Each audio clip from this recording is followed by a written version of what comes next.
Good evening, everybody, and welcome to the Bolivar Board of Education June 2025 meeting. Thank you for joining us this evening. Please join us now as we recognize our flag and stand for the Pledge of Allegiance. I pledge allegiance to the flag of the United States of America and to the republic for which it stands, one nation, under God, indivisible, with liberty and justice for all.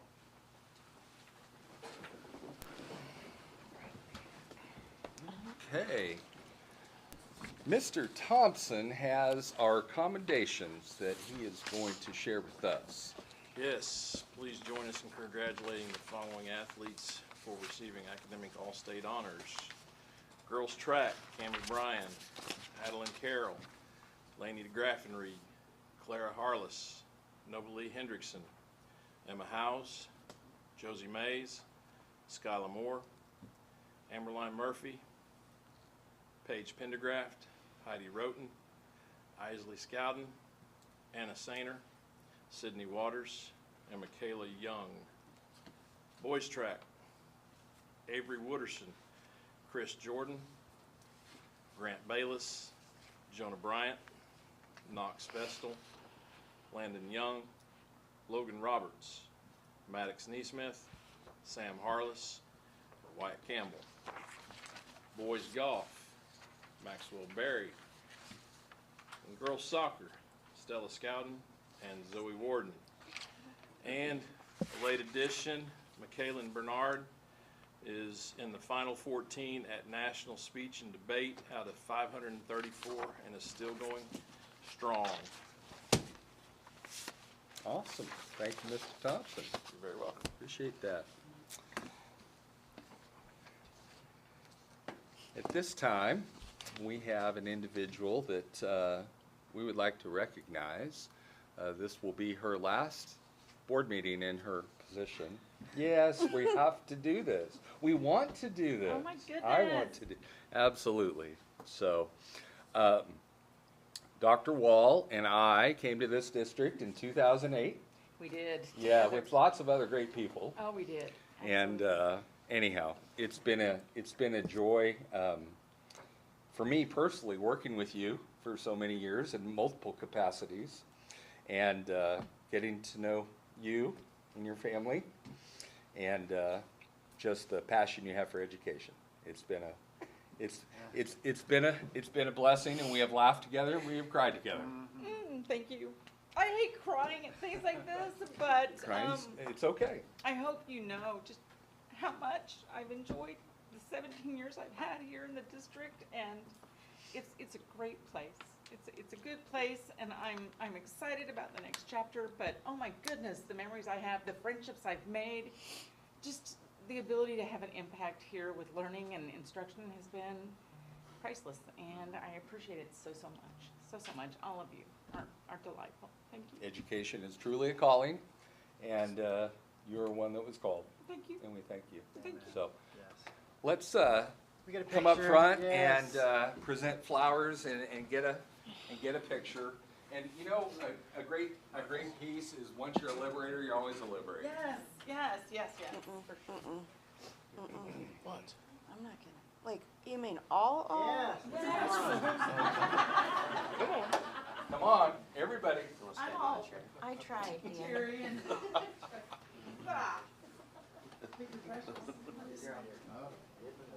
I appreciate you guys so much. Thank you. You're amazing. I appreciate it so much. Everybody in. Okay, 3, 2, 1. A couple more. Go. Thank you. Thank you. Thank you. Yes. Thank you. I keep doing this, it makes me cry every I time. know. It's horrible. Thank you.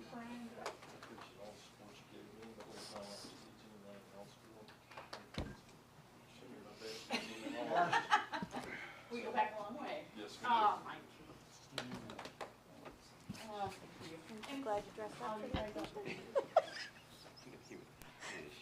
These are gorgeous.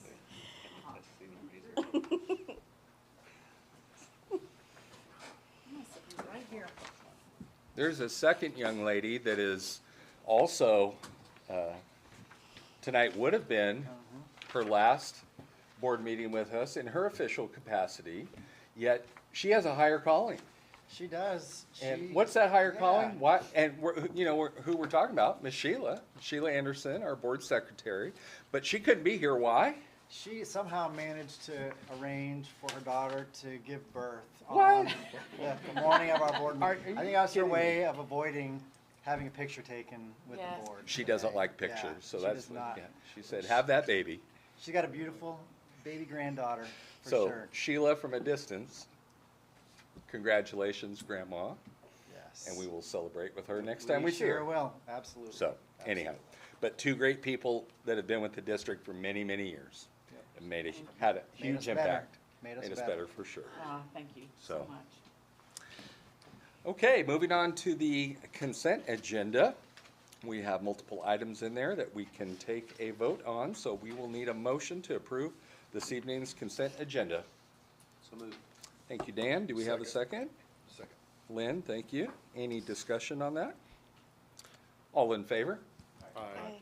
All opposed? 6-0. Thank you. Okay, moving on to CSIP updates. Yeah, we're going to welcome Mr. Tim Pizzetti to the podium to give us an update on a very busy and successful spring activities season. And Mr. Pizzetti has a few updates as we wrap up the school year. All right. Thank you very much for allowing me to come up and talk about the great things that have been going on this spring with our athletic programs. We had a ton of athletes out this spring, and it's such a short and compact season. It's just amazing the amount of things that happen in that short time. Some of the seasons are only 6 weeks long. Once they get started with their games like tennis and golf, they just fly right on through. And so it's just been a whirlwind, but it's been a lot of fun to watch. Our baseball team, very competitive, and they kind of had a tough draw for districts, but played very well. Actually, we're up right until the very end of it. Our boys golf team, we had fifth in the OMC meet, and then we had a young man, Mr. Moores, go to state, and then we had girls soccer, who played in the district championship, and they were 4-2 in the conference, 15-8 overall. Large number of girls out there. Our boys tennis team, an amazing year for them. 38 athletes. They were district champs, sectional champs. We had the two Brodies get 5th place. Sod Douglas got 5th place as individuals, and then for the team, they placed 3rd at state. And their team GPA as well. I want to make sure I point that out. They do it all. It's 3.60. And then track and field, we had 5 events that went to state, and we had the boys 4x8 got 7th. Owen McCullough in the shot got 4th, and then Maddox Neesmith got 2nd in the pole vault. So just an amazing spring for those guys and everybody involved. The only other thing that I have is I just wanted to talk about a co-op opportunity that has come up for our school district. School districts are allowed if one of the two schools, or even if both of them don't and can combine into one team, the opportunity to share or co-op with another school. We have been approached by Halfway to allow they have one golfer, could be more, but at this point it's one girls golfer. They want to know if we would co-op with them this fall, giving her an opportunity to play and making some benefits for our team as well. There's a couple things I want to point out. One, when I talked to Dr. Methvin about this, and I talked to Cole Blair, incoming AD as well, the reason that we think this is a good thing is it's no varsity spots we've taken away from any of our varsity players. We've got some girls that probably should not be playing varsity, or not quite ready for varsity, is the way I should put that. They're playing varsity because our numbers are not great right now. I do think we've got younger girls coming up, so having one more player also would increase our possibilities for having a JV team. It does not affect the class that we're in. They take the two, each school's enrollment, put it together, and where we're at does not put us into another class. And that's probably the biggest thing that I would look at if I were the golf coach. And then should make us a little more competitive, and then that athlete, like I said, gets a chance to play. So When we talked about this, we felt that there are some situations where this might be a beneficial thing and probably should be talked about on a case-by-case basis for each particular sport. This is the first time, I've only been here 3 years, but it's the first time I've had this come up. There's some other sports that it would not probably be beneficial. If you talk about our soccer teams as an example, when we've got 30-plus kids out, our tennis teams, we've got 30-plus kids out, all the kids we have for track, I don't see that being a benefit. So in this situation, it would be my recommendation to make that co-op. You guys have to approve that, both boards do, and so I would just put that recommendation out there. I don't know if that's something Great. you vote on now, or I have however a- you do that, so. I have a question. Yep. What's the, like, from a financial impact, like, is Halfway going halvesies with us on the, you know what I'm saying? Like, on their student that they're placing? Right. So when we enter whether it's a tournament or if we go, I guess we do the tournaments, or we do pay to go to state. In that case, maybe we would look at it if she qualifies for state or if the team qualifies for state. But for the tournaments, it's the same amount whether we take 4 girls, we take 6 girls. And then bags, uniform, like, I know it's not a big deal, it's one student, I get it, but Yeah. just in general, Right. like, does Halfway get to send their student and play on our golf team for free, basically? We could take a look at With that. their, from because my our standpoint, funds for the pay one- for our kids to do that, I'm just curious. Right. So in my belief would be that with this one student, no, we already have enough equipment for that team. If it were a situation where we were buying another bag, the golfers generally buy their own polo shirt so they can keep it, so she would do that as well. So I don't see it, at this point, I wouldn't see it would be something that we'd probably be charging. If Is there it was, a- if there was a cost incurred, then that's part of the reason for the recommendation to move forward with it is because there is no additional cost to the district. And I think it's important to note, this is a year-by-year basis. So That's what I was this gonna time ask, Yes. is next year- it a year-by-year Right, thing, so yes. we're not, When you sign a co-op, you sign it for 1 Right. year, when they reevaluate. Yes, sir. So like, all of our athletes pay the athletic fee. Mhm. She would still pay the I would athletic fee. expect that, yes. So there's your Yeah. cost right there. With most cooperatives, if there is cost incurred, then they always discuss that before it ever happens. Yep. Most I mean, I love the idea, like, Yeah. I'm not trying, like, No, and I understand the question. I love the idea, but in the current climate that we're in, that we keep preaching about, I just wanna make sure that, like, everybody is aware of, and that we know any kind of cost associated with something like this. Yeah, with that, she's gonna have her own clubs and stuff. We've got an additional bag. She'll carry one of our bags because she's gonna be competing with us. And she's, she'll have team golf balls and stuff that they can use. But for the most part, yeah, just like the boys do, they buy their own shirts and Yeah. Okay. No, that's a very good question. And this young lady would They have to follow pull the same card. procedures of like being signed up by a parent or guardian or something at an event or anything like that. Yep, absolutely. And our standards for athletes, like GPAs, All stuff the like same. that, All that she's that, gonna yeah. fall under our bucket if there were any differences, which. Correct. And I don't know, honestly, I don't know if they have the 2-week, or it's every grading period that we have. And if an athlete is failing any class, they have 2 weeks to make up that class. And then if they don't make it up or get the grade up above F, then they're not eligible. So she would fall into that same. Under ours. Yes, yep. Yes. Absolutely. I think it's a good idea. I'll throw out one hiccup that could come up in the future with a scenario, and that's in regard to student drug testing.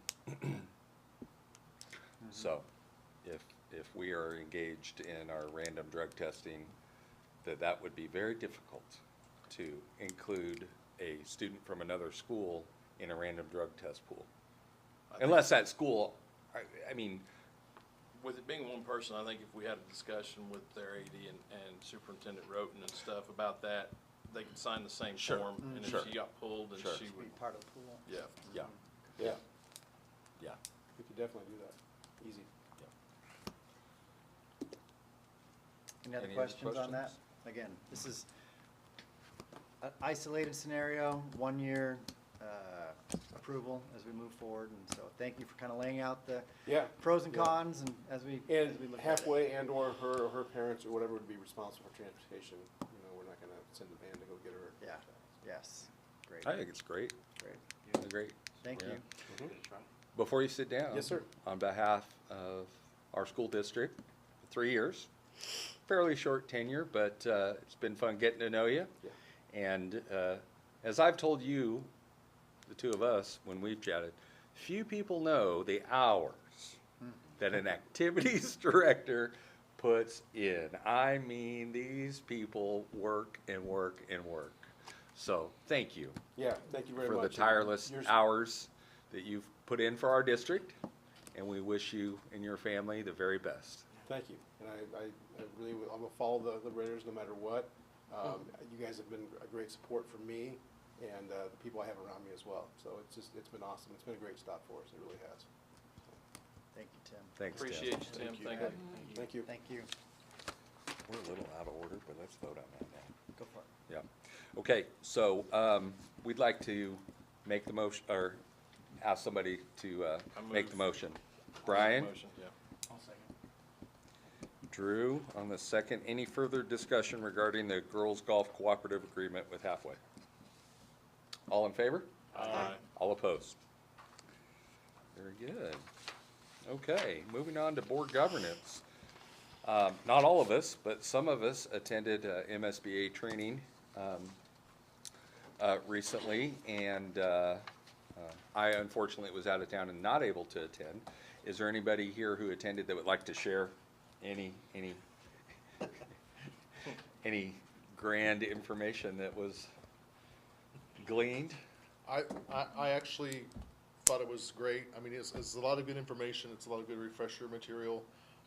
It's cool to see other school districts and how they operate and learn from them as well, and get to know people from random places in the state and how their school districts run and stuff. And I like to compare us to them, so I think we're sitting pretty good compared to the other school districts as far as our school board and the way we run our business here in Bolivar. I think we do a good job based on those experiences I had, but I learned a lot from the conference.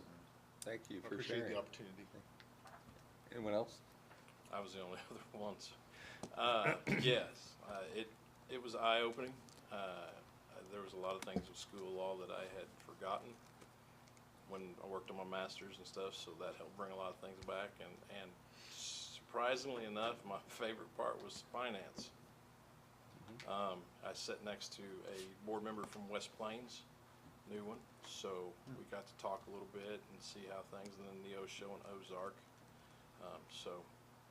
It was interesting, really eye-opening.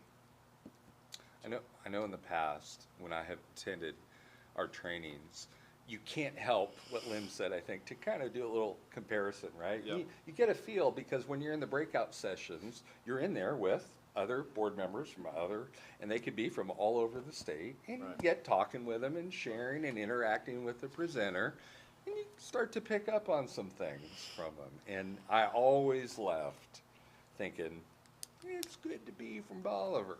You know, it's good to be a Liberator. And just, Oh, yeah. that, it was good. So thank you guys Yep. for sharing. That's good. Not much else in board governance, unless anyone else, I've missed something, and any other board member has anything else to. I would just add that we Sure. are, looking to land a date for our board retreat in early August, and I'll send out a couple of dates for your calendars to be considered, both August 7th and 8th, which is Thursday and Friday, prior to the new school year starting. And so we'll get some feedback from you on which date works best, and start planning for our board retreat as we look ahead to next year. August will be here before we. It will be. Summers for go by sure. quickly. Yes, sir. Okay, moving on to strategic planning. All right, so it is the time of year for us to look at next year's budget, our FY '26 budget, and Mrs. Chelsea Aberdan has spent extensive time over the last couple of months really digging into our forecasting projections for both revenue and expenses. And we continue to get more information from the state about funding sources as well, and so we are at this time going to present to you our FY '26 budget recommendation, and again, thanks to Chelsea for her work on that, and we'll turn it over to her. Good evening. So I have a presentation for you guys. It's gonna basically summarize that booklet that you have received there. So we're gonna start with our revenues. Our revenues is 13 million in local revenue. 7.7 of that million is in local tax dollars. 98,000 is in local tax effort, and then 3.9 million is in Prop C. And then of the 16 million in state revenue, 14.2 million is state formula monies, 375,000 is classroom trust, and 800,000 is in transportation and CTE monies. And this is, go back. Can you go back one? There we go. So these are just Fund 1 and Fund 2. And then go to the next one. So the next slide is for Fund 3, 4, and 5. So you have your local, your county, and your state and federal as well. Right now we have nothing in federal for Fund 3, 4, and 5. And then local is going to be your classroom trust. And then state, of course, is a portion of our state dollars that we receive that goes to that as well.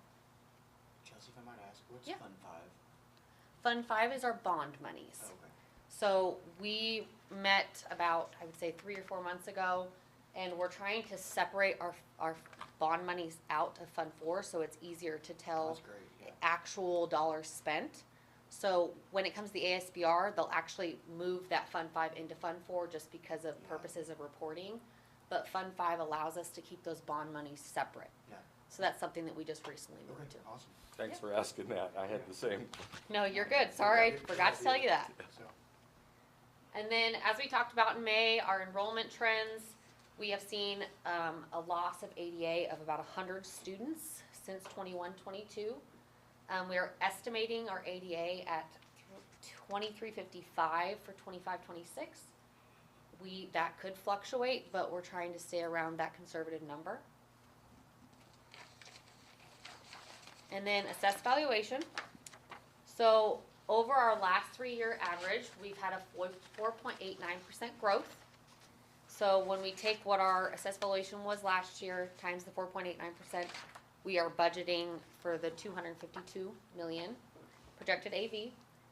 However, I don't know if you guys know, Senate Bill 3 recently was sent to, so where Polk County has to put it on the ballot for voters by April of 2026 to approve, where it would put a 5% cap or whatever CPI is for our assessed valuation growth from year to year. So, and that will have to go to voters for approval. So that could fluctuate how our AV is for the future.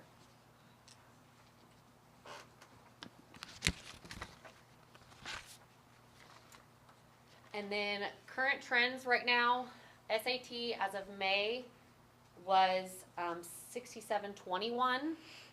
We actually received a email this week from Tammy Lehman, who is with DESE. She is one of the head finance people there. Because of funding has not come in as high as they had hoped, they're saying for our June payment, we're going to be looking at a 6750. So we're still not meeting that 6760 that was supposed to happen this year, and that's for our June payment. We will get that payment, typically it's around the 20th, so it'll probably be here tomorrow or Monday, and we'll be able to pull that and actually dig into the actual payment and see what caused our payment and where it landed. Just for us to be conservative, we know that they're telling us the SAT is going to be 7145, but we currently in our state formula have it budgeted at 6,800, just because we don't know if it's actually going to meet that 7145. And then projected expenditures are next. We're going to do Fund 1 and Fund 2 together. So salaries and benefits are estimated about 25.5 million together. Purchase services are at 4.2 million. These are items for professional development, officials, any type of service that we have at the district that goes through that account code. Those are 6,300 account codes. And then supplies is just over 3.5 million. That is anything that's a 6,400 account code. That is classroom, building supplies, food service, non-food service supplies, those items. Utility increases as well.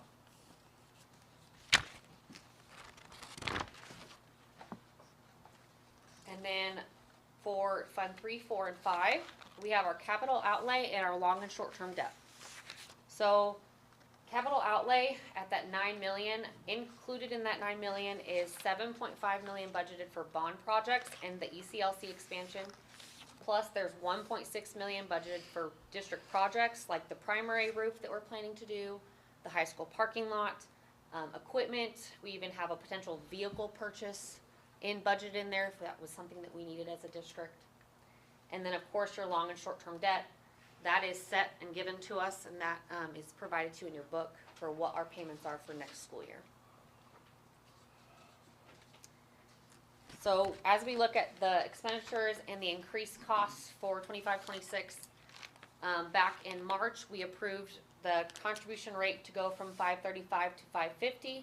That's an increase of $67,500 for the year. So that would affect some of our expenditures this upcoming year for benefit purposes. And then, of course, the music is our property and liability insurance.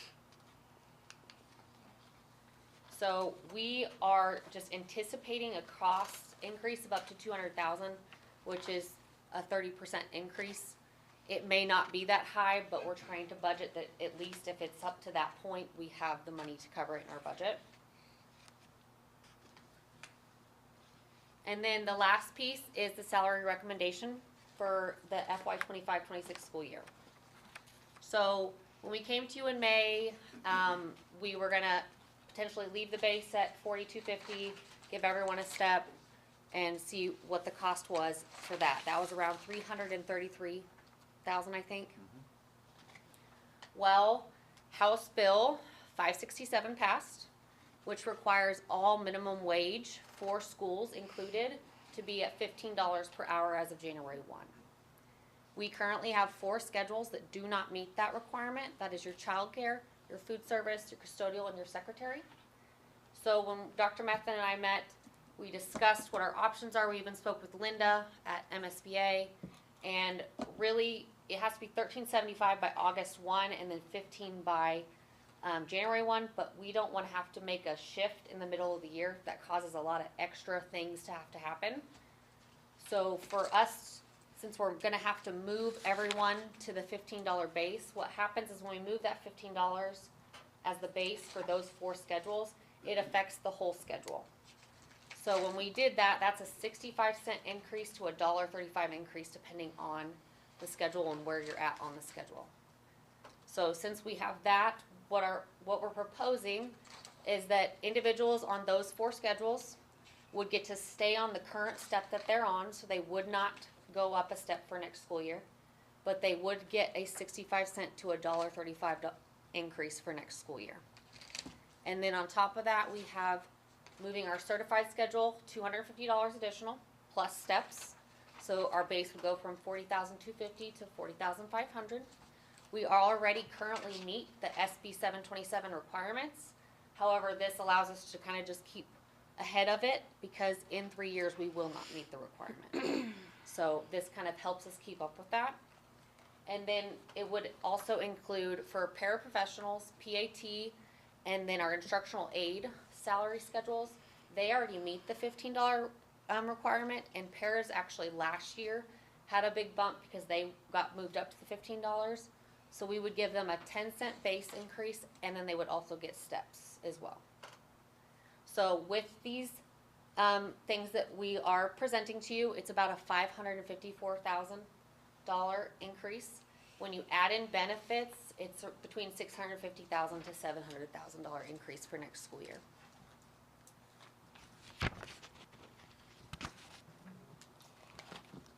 Overall, we have a budgeted revenue of just over, well, almost 39 million. That could increase if our SAT comes in over the 6,800. That could go up. Also, assessed valuation, we have it at 4.89%. If it comes in at 5% or higher, that will also increase our local tax dollars. Expenditures, we have just around 44.5 million. That is the salary and benefit increase cost of approximately 700,000. Building capital projects increased around 373,000, and that's for your roofs, your, the parking lot and items that we're trying to plan for the future. And then estimated capital outlay of 8.4 for bond projects ECLC expansion as well. Does anyone have any questions for me? That Fund 4 revenue that you have on the first page for 3.9 mil coming in, is that the ECLC money that is that what that is? Part of showing? it is gonna be, that will be partly the ECLC money will receive the 2 million, and then the other part is classroom trust. Sorry, classroom. Classroom trust monies we receive. Oh. And I assume we're still getting interest on that money from OCAT. Yep. Any of the money we've not used yet.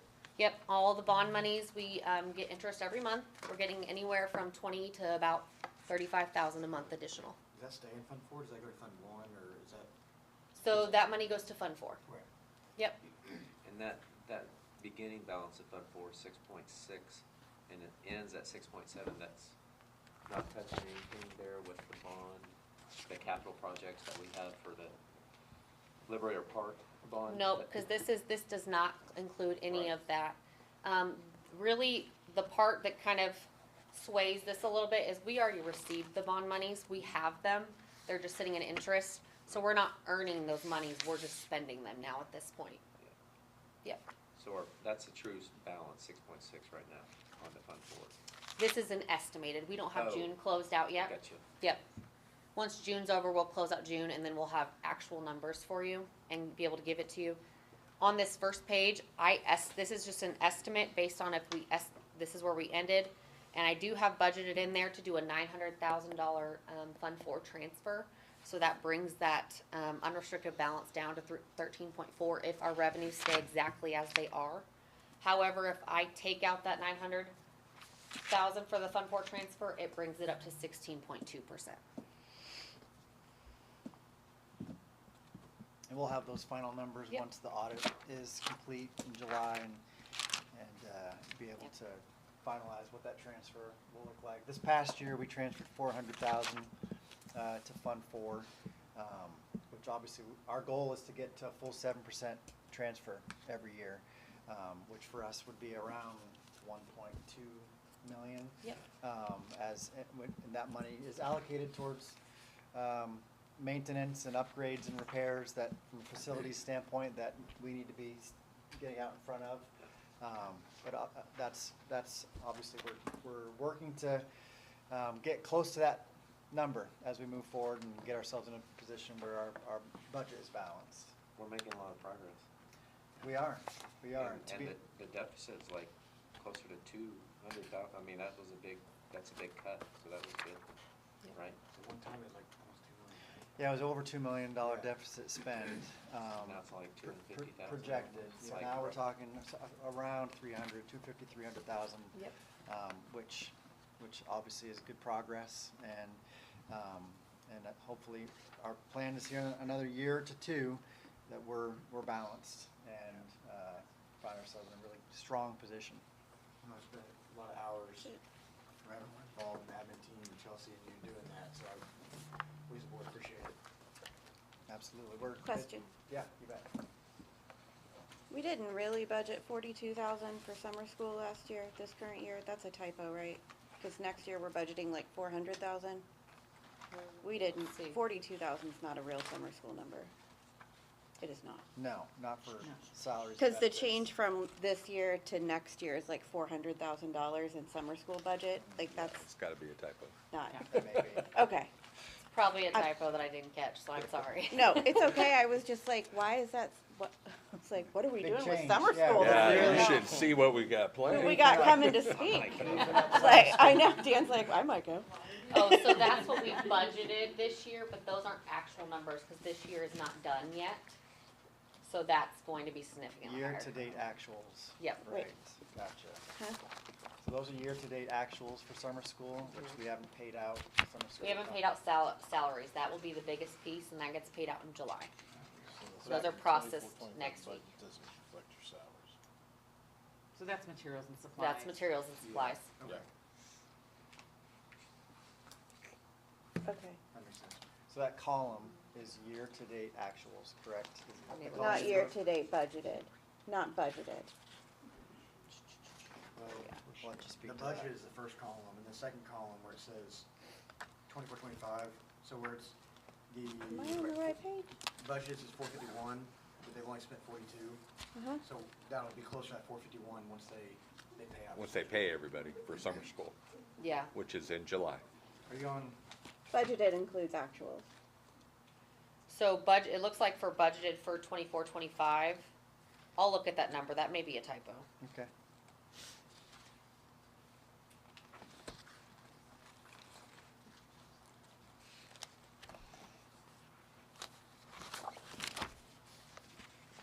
Any other questions for Chelsea?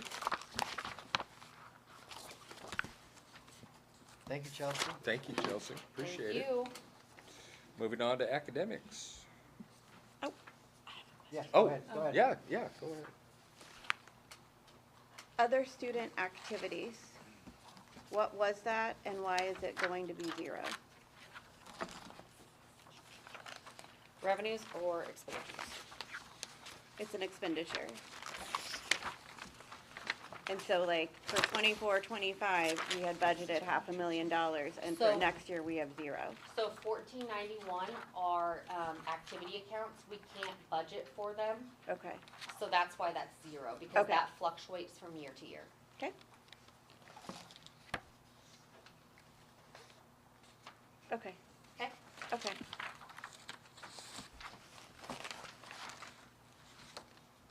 Anything else? I think we're ready to move to Yeah. academics. And again, I appreciate Chelsea, this year we have, you know, rather than just taking year-to-date actuals and rolling it into, the next year as our new budget, we're looking line by line at individual, account codes and looking at the previous 3 years of expenditures in order to make an informed projection of, and forecast what we need for those individual budget items. And so that is very time intensive, and Chelsea's dug into combing through that, along with Mike Pitts and I, with a fine tooth comb and making sure that we've got real projections as we move forward, and allows us to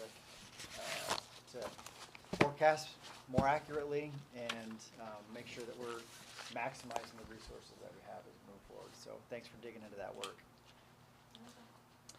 So transitioning to academics, Dr. Wall has a couple of updates for us. One around our AMI Okay. Instructional plan, which we know was originally it's built into our academic calendar for next year, but the new legislation, we're working with MSBA and legal to make sure we have clarification on what the legislation outlines, but it looks like we may be able to make a shift where if you just have 169 days built into the calendar, you qualify for the extra 1% of funding, which is why we transitioned from 166 to 169 days. And so our current calendar has AMI built into the first 6 inclement weather days, and Dr. Wall is just going to talk through what that plan looks like a little bit. But know that we may come, once the legislation is signed by the governor and we have clarity on the intent of the language, we may be coming to you with a request to amend the calendar, which basically would just be removing the AMI days from the calendar, if that's indeed the intent of the legislation. So, thanks to Dr. Wall, kind of talking us through the AMI plan. Okay, our alternative methods of instruction is a plan that we have in place for inclement weather or another situation where we would need to engage students in learning away from our building. So an example might be extended power outage, or maybe we had a plumbing issue and we couldn't flush toilets, and that's never gonna happen here, but we're just planning for a case where we would need to learn away from our facilities. One thing that our plan is going to do is we're gonna communicate early in the year. It's gonna be in our student handbooks. We also looked at websites, email, social media. We will be doing a good job of communicating very well with parents before we need to use an AMI day. And then if we see inclement weather coming, or we have any type of heads up that we're gonna have to be learning away from the building, we're gonna communicate with parents very clearly with all those different methods. The plan also talks about types of materials and instruction that we'll utilize. We've kept that very broad and open.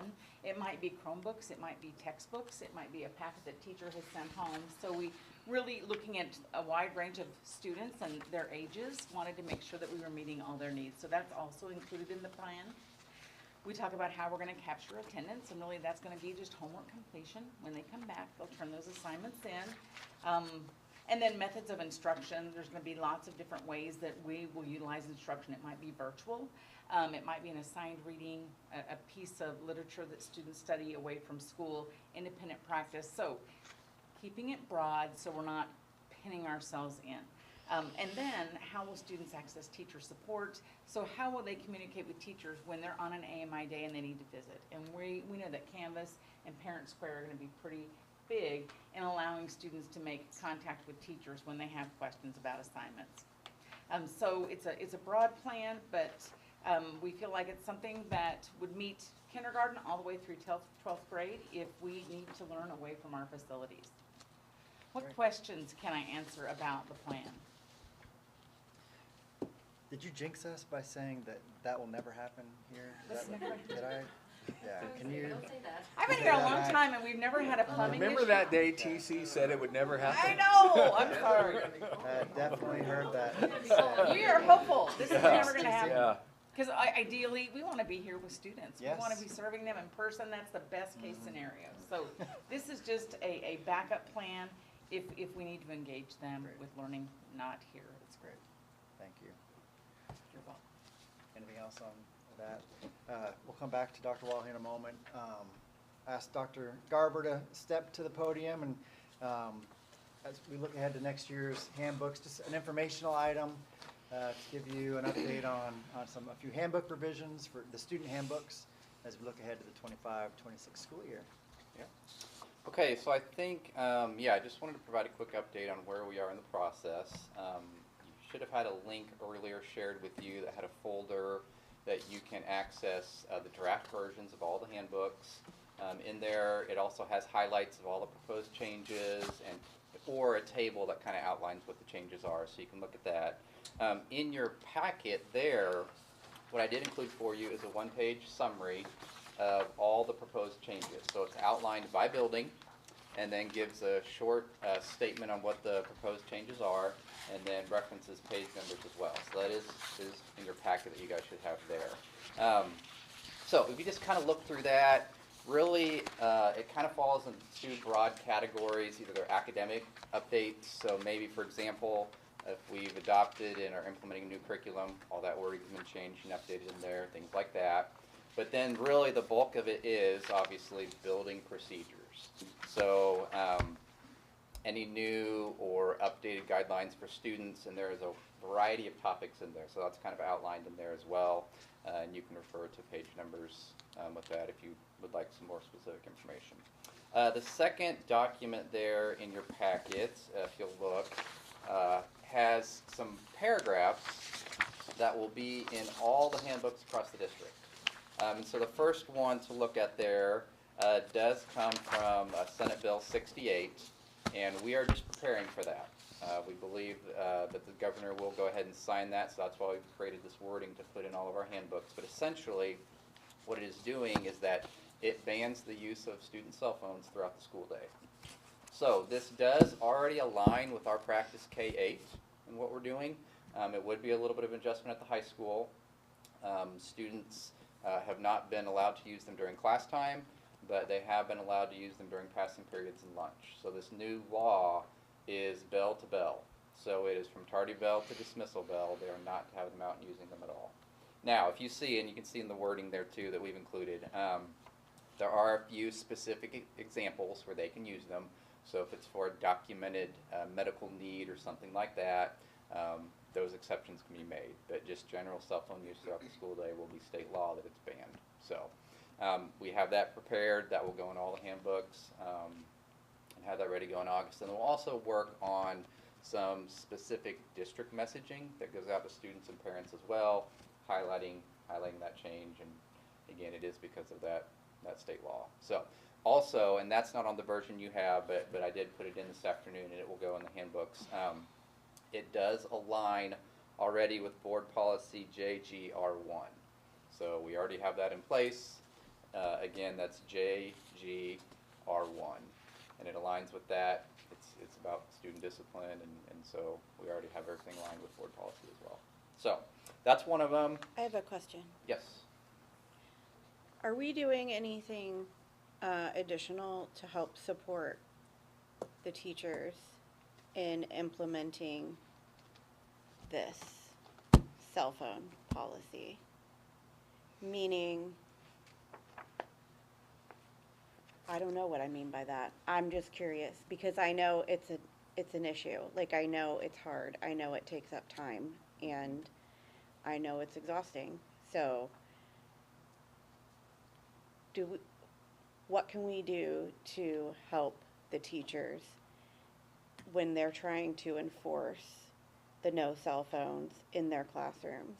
Have we thought about taking additional steps? So like we talked about it a year ago, we were gonna like just say, hey, let's do it this way for a while and see how it goes. And I'm curious if you think we should buy the phone pockets or the things that other districts are doing to where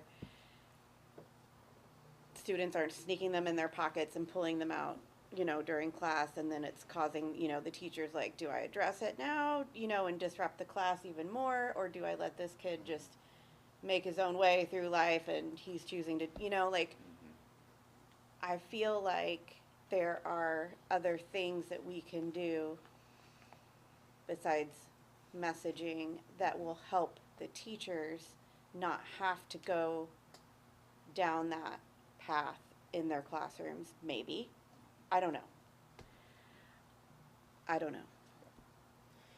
Part of the good thing about it is that this is going to be something that all the schools across the state of Missouri are going to be facing. It's not just us, so it's something that we can collaborate with the OMC schools on. What are you guys doing? How are you implementing this? And, we're going to obviously be following state law. But yeah, you could bring up a good point. How do we support teachers and make sure they have what they need to do this? So, you mentioned the pocket protectors. That's been discussed some, or the pouches. I don't know what they're called, but there are pros and cons to that system, for sure. So that's something we could definitely look at and discuss. And as we go through this, we were focusing on obviously getting the wording ready to go in our handbooks. That's going to be a big topic as we look into August, and collaborating with our administrators and making sure we have good things in place. But it's going to be a little bit of a shift, and one of the biggest things we've talked about is making sure that we are consistent in our approach and setting that tone at the beginning.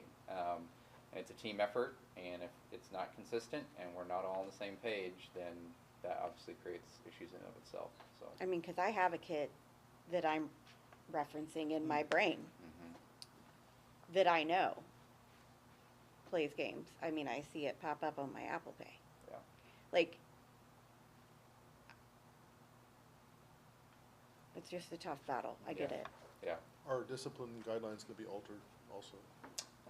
Potentially, but we, again, have some pretty good things in place already, as far as first offense, second offense, and what we look at. And we've already had some discussions initially on I'm just preparing that there will be potentially, cell phone violations with this that come up, not following it. And then how to address things if it turns into a completely different issue. It's not about the cell phone anymore. Now it's a non-compliance issue. And that being addressed just like any other non-compliance. But Are we going to do anything like starting maybe next month or whatever, start communicating this actual aspect with the state law to the parents ahead of time? Yeah. Okay. Yeah, we'll have 'Cause I specific. think that's going to be a very big thing if we do everything possibly, text messaging, however, emails, communicating this. We've made the effort to let them know that this is now state law. Has nothing to do with school policy or anything like that. It's state law. And to Brian's point, I think it'll be almost as much of a shock for the parents as the Yes. students. Whenever they go to I reach out to them. promise you, there's a lot of parents that aren't even aware that this law's gone through. Yeah. The only thing I was thinking of is, even with whether in the pouches or in the backpack, does the state statute say anything about like smartwatches or anything? Anything about That's a Still good taxed on question. and everything's That come out of has where it's come at, up, so. and that's one of the things that still seems to be a little vague. So we've specifically looked into that, and there needs to be more clarification on So that. they can do just about whatever they want. Nobody in the state legislature has an Apple Watch. They didn't think about it. Yeah, yeah. Thank So, you. That is a great point, and that's one thing that needs more, Looking by application. Yeah. more clarification. Good. Yep, yeah. Smartwatches is. Cell phone issues are always culture-based, whether that's in the individual classroom itself, and that teacher, what he or she has established, and then school-wide. And it makes a lot of sense for students, even though they don't like it, to have their cell phones away in the classroom. At least there's a good argument. But there's no good argument for lunch, in their eyes, right? And it's gonna be a challenge. It's gonna be a challenge when you have those bringing their iPads with them and still texting through the text apps on the iPads. Right. During lunch. They all have their Chromebooks out at lunch now instead Doing of the their same- phones. Exactly. Did it change anything? Mr. Blair? Thoughts? I mean, yeah, lunch and passing period will be the challenge. Yeah. But again, what Brian said, it's state law, so it's just gonna have to be. So, yeah, but I think, you know, one thing on devices, we don't allow students to bring home devices unless there's a reason specifically, so they can't get around our firewall. I'm not saying it never happens, but that's popped up, you know, students trying to get around the firewall.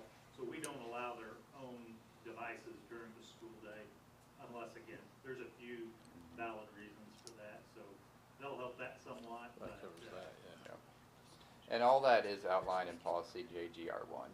It even mentions pagers, in case that's an issue. Anybody still carry a pager? I mean, the Chromebook will probably be Yeah. one down. Can you believe that? Kids are gonna go old They school. talk about Yeah, I pagers know. and not They're watches. gonna- I feel yeah. really old. Yeah. So yeah, that's obviously the big one, probably the biggest item. So definitely wanted to bring that to your attention and let you see that there. But yes, we've already been making plans for specific district communications solely around that piece there. Yeah, if we exhaust all those efforts, then we've done our part to make sure the community parents are aware. And if they aren't, Yep. Yep. so. Well, before we talk about the other ones, any other questions about cell phones? Second one you see there then is just, this statement is just a general statement about student health and emergency care. It's actually been a part of some of our online registration paperwork already, so we're just including it in handbooks as well. So it's pretty straightforward about administering, emergency medication as needed and just some other wording in there. And then, as Dr. Walls already referenced, AMI plan wording will go in our handbooks as well. So that's what we're proposing in that last paragraph. So, and then last thing on handbooks, just kind of so you're aware, we are this year creating a general template for all student handbooks. So this is kind of just what it looks like here. Just to bring a little more uniform look to all of them, so that has the same information. Of course, logo space here can be one of our district logos, could be a specific building logo, but just to have a template for all the handbooks, that way they're kind of uniform and looking the same. So just wanted to bring that to your attention as well.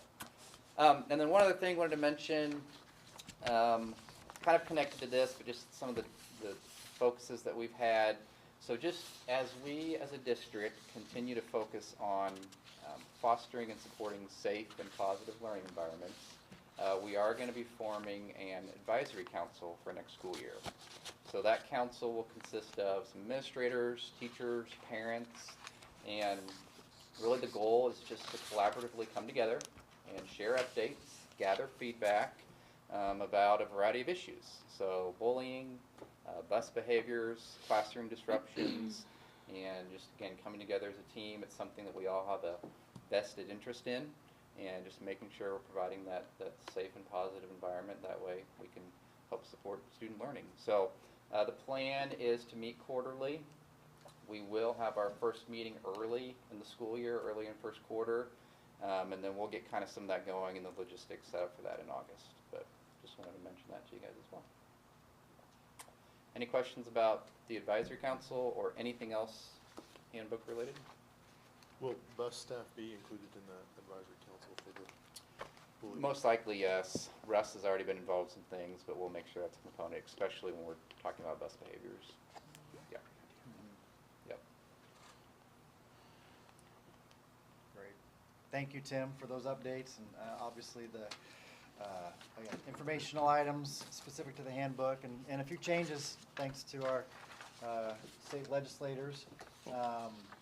And again, as we look ahead to continuing to focus on positive and safe learning environments, really the cell phones are part of that, part of the equation, and being focused and making sure that we've got an environment that's conducive to learning.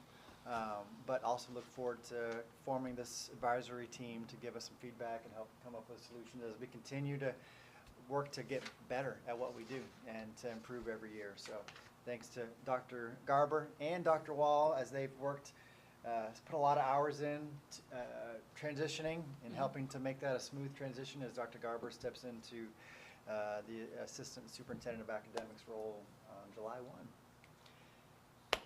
Dr. Wall has one more update as we look at our middle school ELA resource adoption. We'll turn it back over to her. Perfect. Okay, the issue. You know, to be quite honest, we have not been real pleased with our ELA scores at the middle school for some time. And so this year, at the beginning of the year, Mrs. Tinsley, myself, Mr. Potter, really visited with teachers about looking at assessments, their assessments, and making sure that they're aligned to the rigor of the priority standards. We did see that although we've identified the priority standards and we've adopted Missouri's as our priority standards, we were falling short in that area. So that is part of the problem. Also, an intentional spiral. We know that students need to be exposed to those standards more than once throughout the school year, and we were having difficulties utilizing our own curriculum to make sure that spiral was happening. So that was another problem that we were facing. The other issue is recently, we know that the science of reading has definitely surfaced at DESE and is where we want students operating from. And when we look at the alignment with the science of reading at BMS, that's going to include a focus on grammar and vocabulary. Those are going to be important pieces for us. And so we're wanting to look for a resource that had those embedded as well. And finally, rich lesson resources. Teachers at the middle school have expressed a need for additional lesson resources. They have some, but they're wanting more, and we just needed to make sure that we moved forward and got some of those. So the rationale for change then for us this year was the problem. Although we've developed our own curriculum and assessments, the desired level of student progress hasn't been achieved, and we've worked hard at it. We've had a lot of staff turnover. I do believe the curriculum that we have been working with and developed 5 years ago when we looked at a new resource for the elementaries has changed a lot. We've had people move in and out, and the integrity of that isn't what we wanted it to be. So we believed our solution was to find a comprehensive resource that meets the requirements of best practice in literacy. So that's what we set out to do. So let's talk about that process just a little bit. Here's what we know about effective literacy instruction. Of course, we've already discussed the science of reading. We need an evidence-based approach to integrating reading and writing through vocabulary, fluency, decoding, and comprehension. So that was one piece that we know we wanted embedded in our resource. The second piece was high-quality literature. Mentor texts that are connected to reading and writing and revisited to teach multiple curriculum standards. So high-quality literature for our students at the middle school. We want writing instruction to be prevalent and non-negotiable, core value in the classroom, so that students are reading and writing simultaneously. So that goes to the next point, which is woven. We know that reading and writing are reciprocal processes, so they should be writing about what they're reading. That's a piece that we wanted embedded. Assessments, formative assessments throughout, so we can be checking progress as we go. High-quality summative assessments that need to be reliable, rigorous, and aligned to our Missouri priority standards. And last but not least, instruction. Assessment-driven comprehension instruction combines teaching explicit literacy strategies with ample reading, writing, and text-based discussion. So these were the 6 pieces that we were wanting to make sure were embedded into our process. So we identified a process. First, we identified the need. We've already talked about that.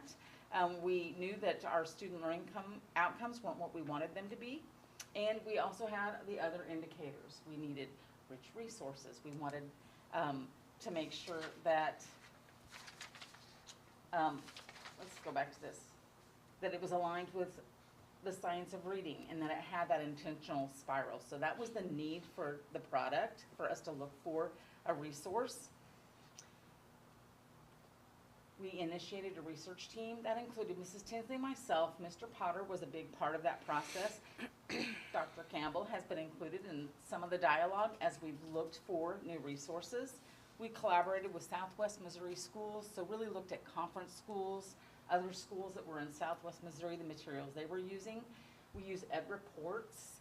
Ed Reports is a nonprofit organization that provides free, evidence-rich reviews of K-12 instructional materials. So it vets out materials and it gives them a score or a rating. So we also utilized that report. And they evaluate materials based on their alignment to academic standards and other quality indicators. So talking to other schools in the conference, talking to other schools in Southwest Missouri, utilizing Ed Reports, we identified resources. We selected 6 initially based on those reports, and then we narrowed the focus after vetting it out with a comprehensive scoring guide that we developed, utilizing what we knew we needed that resource to have. And we narrowed it down to two resources. And then, once we adopted those 2 resources, the ELA department did a short pilot with both resources. So, these are the 6 resources that we initially settled on. There were a lot of reasons why we ended up. The 2 resources that kind of rose to the top were Amplify ELA and My Perspectives. Those were the 2 resources that teachers had an opportunity to vet out. We used a curriculum checklist with 50 to 60 specific items. So really vetted it out through a scoring guide. So we had a rigorous process for looking at those resources. We didn't want to go on intuition. We just wanted to use criteria to see what did these resources have and how did they measure up. And again, we gathered lots of information. We visited specifically with Lebanon. Lebanon had used My Perspectives and had a lot of information that they shared with us there. Amplify, we talked to Hollister. They had utilized that resource as well. And then finally, we joined some Facebook groups that utilized both of those resources. Teachers are on there talking, chattering about the quality of the resource. That was one resource that helped us kind of steer away from Amplify. Some of the literature in that resource is pretty progressive, and we felt like it wasn't a good fit for our community here, and that we would be doing a lot of supplementing of stories within that resource because it wasn't meshing well with our culture and our community. So for that reason, and we did go ahead and pilot both of them. Bertie, do you want to go ahead? But the verdict was Savvis. We decided to move forward with Savvis, which is the learning company we chose, and My Perspectives is the name of the text. The next few slides are going to talk a little bit about teacher input. The teachers, of course, did a pilot of both resources, and then we did a bit of a fist to 5 on both resources, with the fist saying 0, as in, I'm going to have a real hard time supporting this. I just philosophically and as an educator, I don't feel like this is a high-quality resource. A 5 is like, oh my goodness, this is high quality. I think not only could I support it, but I could probably get behind it and cheerlead it and support others in implementation. So everything else is in between that fist to 5. But teachers, we asked for their fist to 5 on both resources so we could make an informed decision, because I think it tells us a little bit more about their thoughts with that resource than just this is my favorite. So moving forward from that, here's what teachers liked about the resource that we selected. And I'll just let you look at some of those. Of course, Canvas is our learning management system, and it does integrate nicely with Canvas. That was huge for teachers.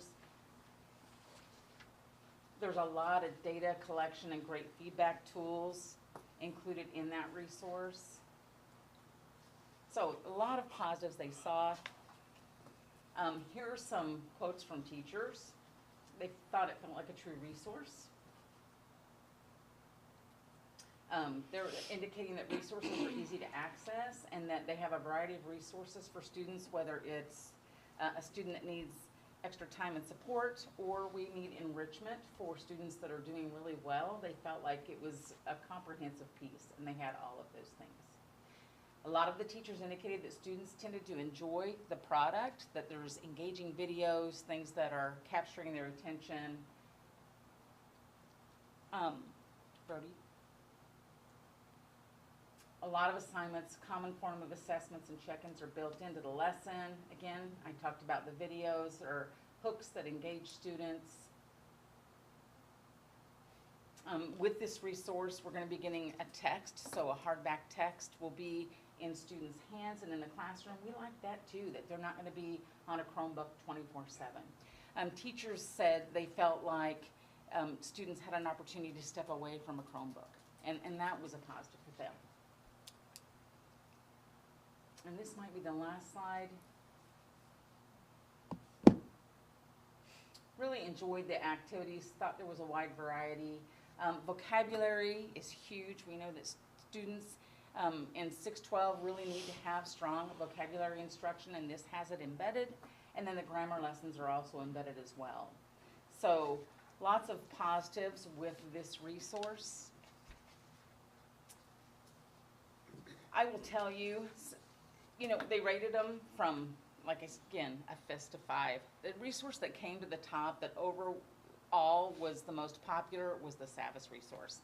When you're working with 6 teachers, you're going to have some that like one and some that like another, but when we looked at the overall scope of it, this really was the resource that rose to the top for us. We're excited about it. Ben, do you have anything you want to add to? Just kind of referencing what I talked about in April when we were piloting this product.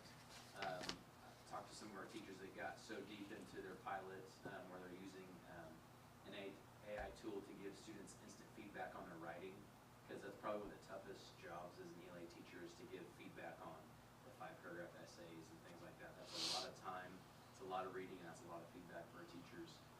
But they could rely on the help of artificial intelligence to give them instant feedback immediately, and there's kind of a gamification piece to it too for the kids, and the teacher said it's the best writing we've got out of the kids all year, so it's pretty awesome. Another piece we really liked about this is using a lot of different types of literature. It's not going to be a novel that we read from cover to back, and we're seated in that novel for a month or more.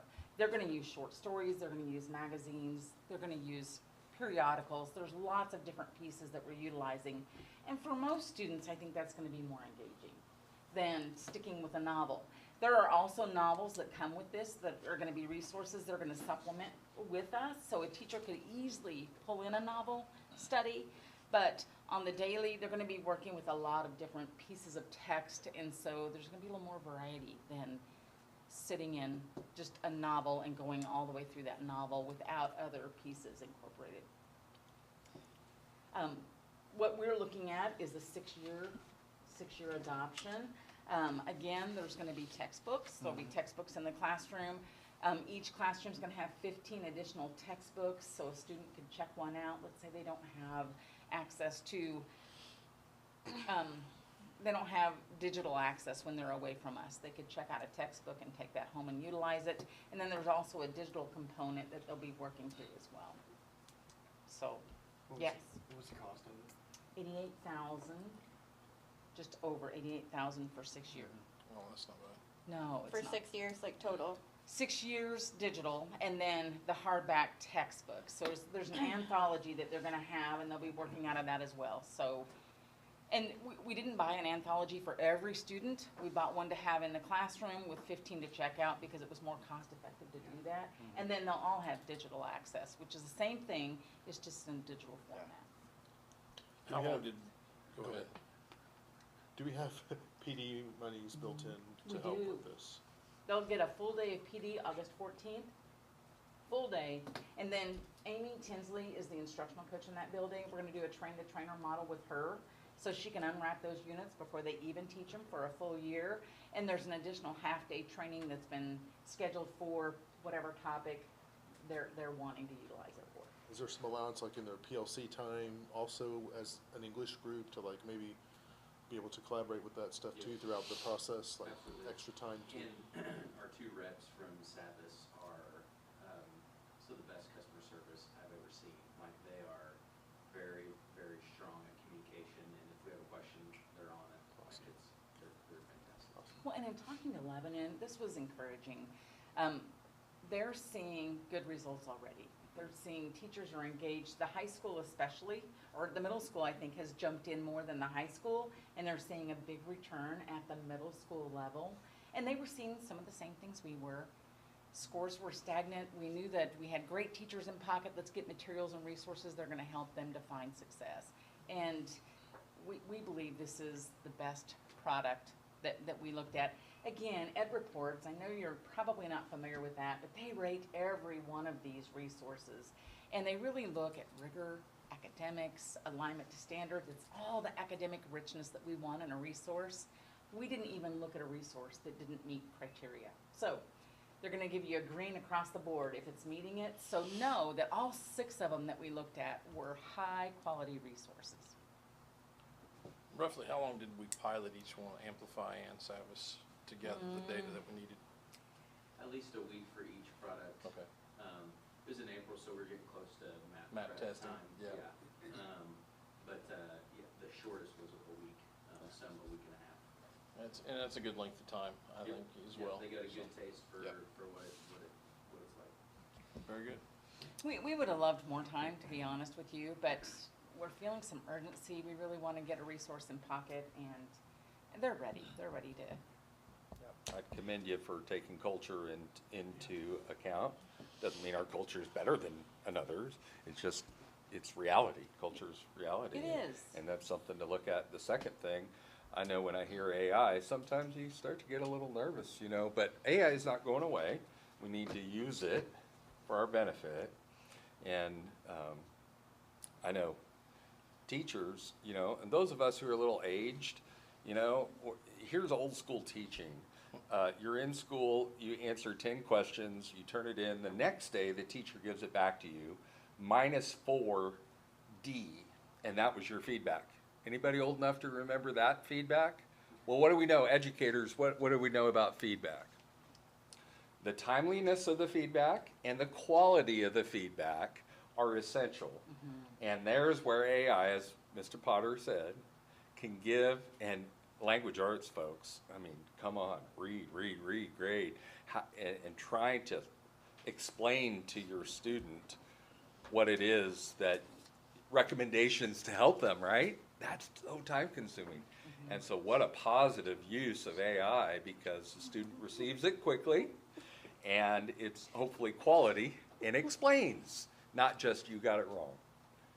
And so, Well, and doing that, like you said, almost immediately also takes a lot of pressures off your instructors, your teachers. They can focus on something else because that feedback's coming from AI. They can start moving into the next one. So we're not spending a whole lot of time on doing what we're supposed to do. Then they have to go read it, check everything, bring it back, let the student look over it, explain everything. We can do all of that in a shorter time period. Are the teachers, going through the AI feedback and discussing it with each student? Or is it just the student gets the AI feedback and do you understand what I'm asking? The Like, teachers they're- are definitely facilitating that conversation. They give the final grade, like if it's an assessment, but as the student's working on it, so it's, you know, if it's looking for 5 key concepts, it gives them, a 0 out of 4 stars on each concept. So if the kid has a 1 out of 4 on their grammar, they can click on Y, and the AI is gonna say, hey, here's the grammar you need to work on, so they can go back and fix it. And, when I was in the classrooms, I saw kids were so excited to reach that, hey, I know I'm at a 1 star instead of 4, and I wanna try and get to 4. Or maybe it was, I think it was a red dash, and then it turned green once they hit that 4 out of 4. So it was, Yeah, and I would just preface all of that work with, that is a tool, like one tool in the toolbox. And obviously the direct feedback from teacher to student is what is gonna drive growth and creating a hook and making a connection to make sure students are, truly comprehend the concept that we're trying to help students move towards. But it's a tool in our toolbox that helps to give some quick feedback, and then obviously then drives teachers towards, all right, so this student is struggling with this particular concept. It's grammar, it's word choice, and then, or our whole class is struggling with this, so we need to reteach and back it up, and help us to be targeted in our tier 1 instruction and get it right the first time. And that's gonna be a focus for us as we move forward. Tier 1 instruction, we know is the biggest piece of the puzzle with helping sure that students are learning at high levels. And let's have our best instruction be our first instruction.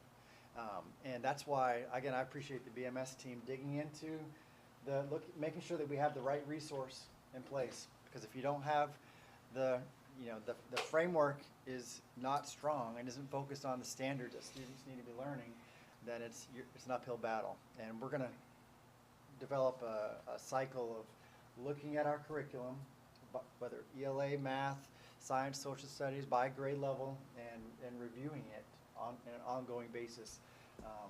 And 6 years is a long time, frankly, to wait. And so we won't wait 6 years to look and say, all right, is this working? And if it's not, then we make a shift. But again, we have a great team at BMS. Our ELA team is excited about having the tools they need to make sure students are learning at high levels as we move forward.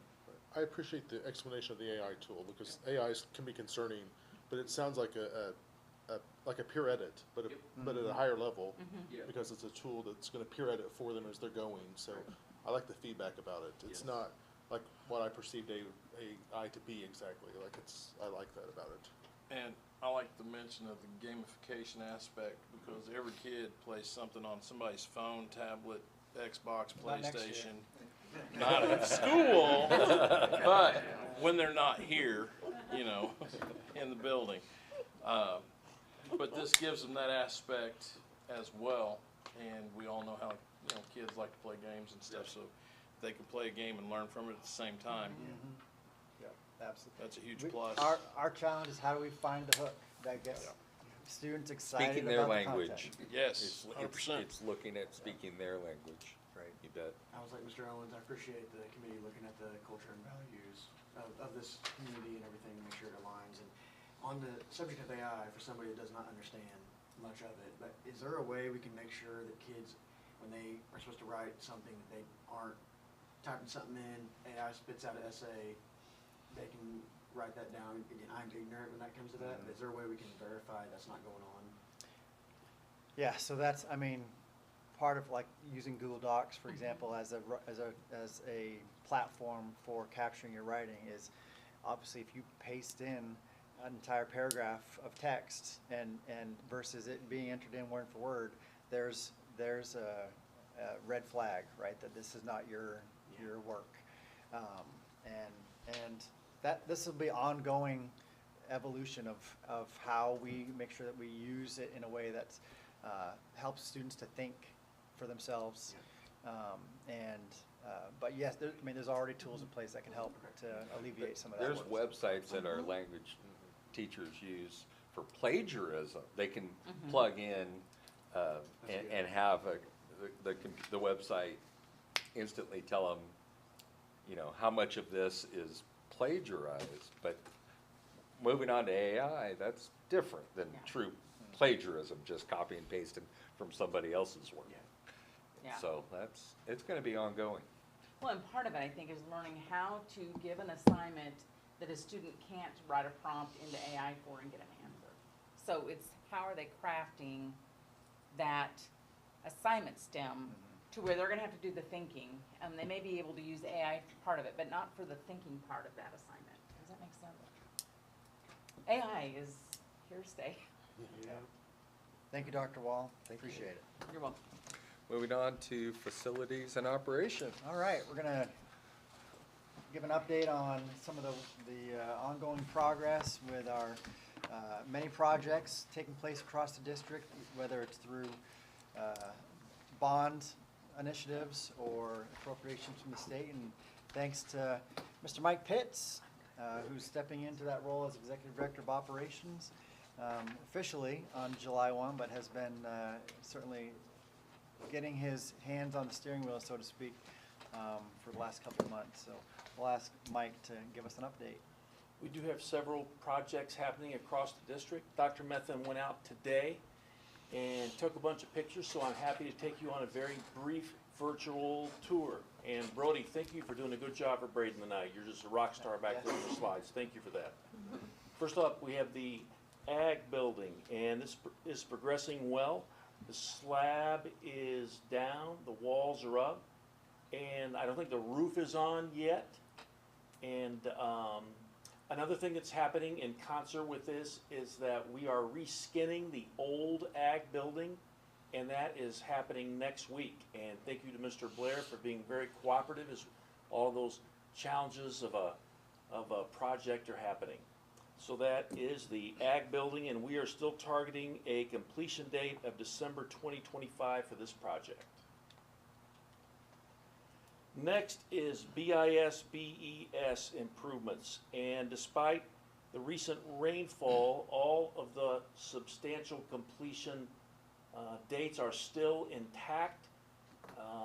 There's progress more on the BES side than the classroom side, but everything is on schedule, and the completion dates remain unchanged. That's a good picture. Okay, next.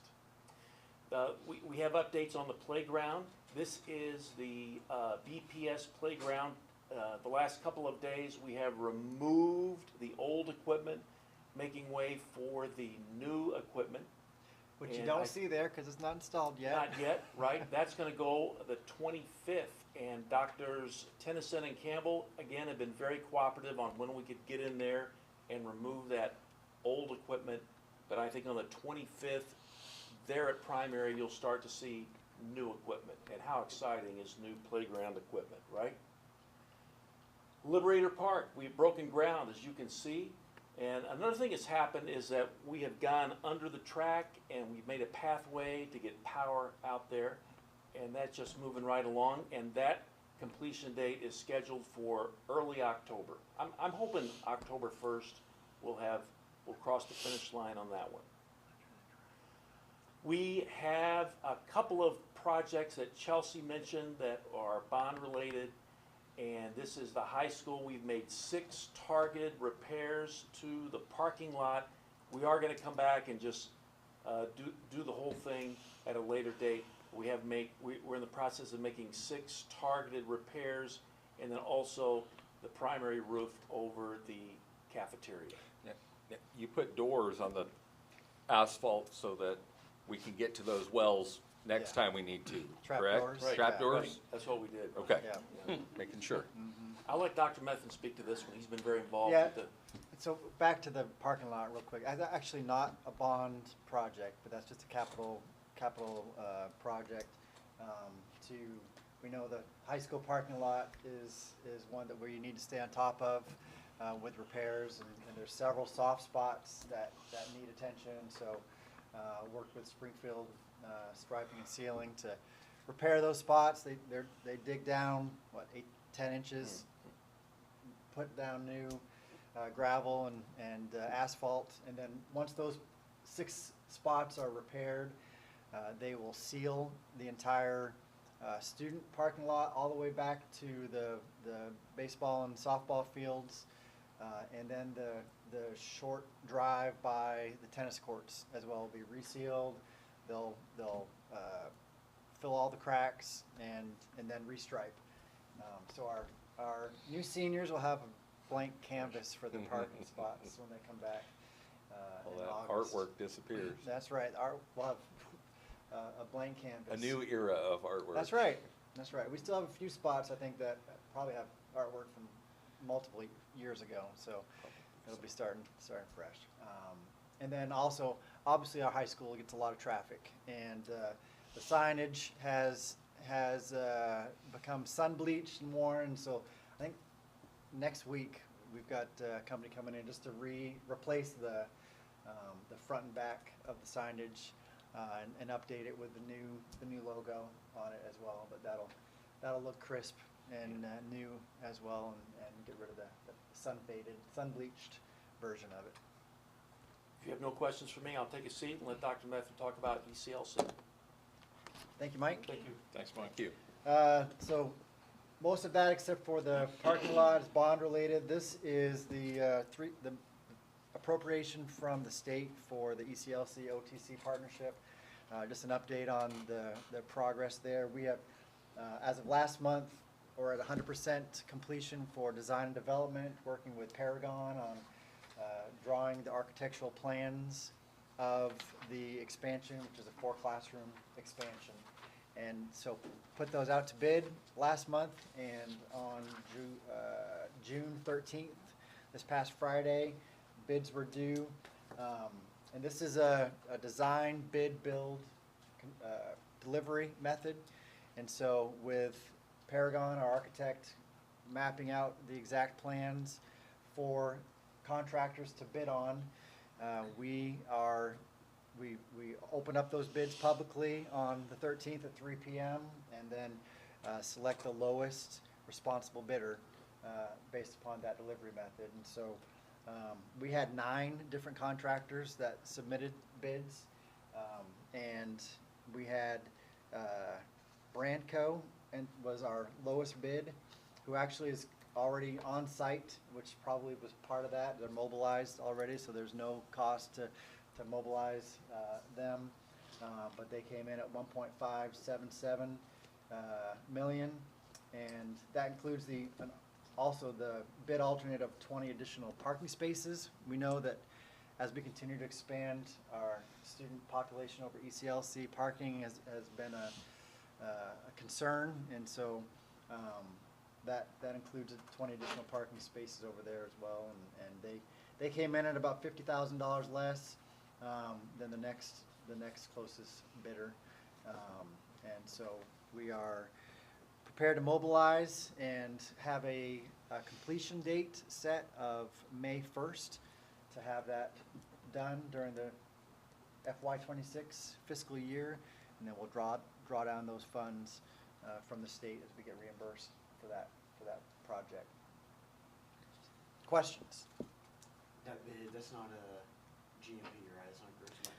No, this is, again, that's for all the bond projects were based off of the construction manager at risk delivery method, and that includes a gross max price.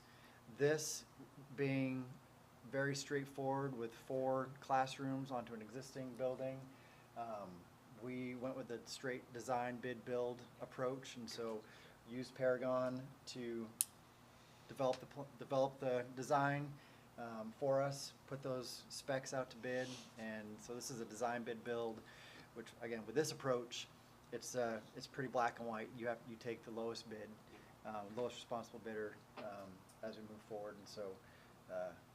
And the grant was for how much? So we've got a total of $3 million. The 1.5 is just the construction piece of it, and then obviously the cost of our architectural design firm. We've got additional playground equipment that'll be part of that, and then obviously all of the. So we want to utilize all that.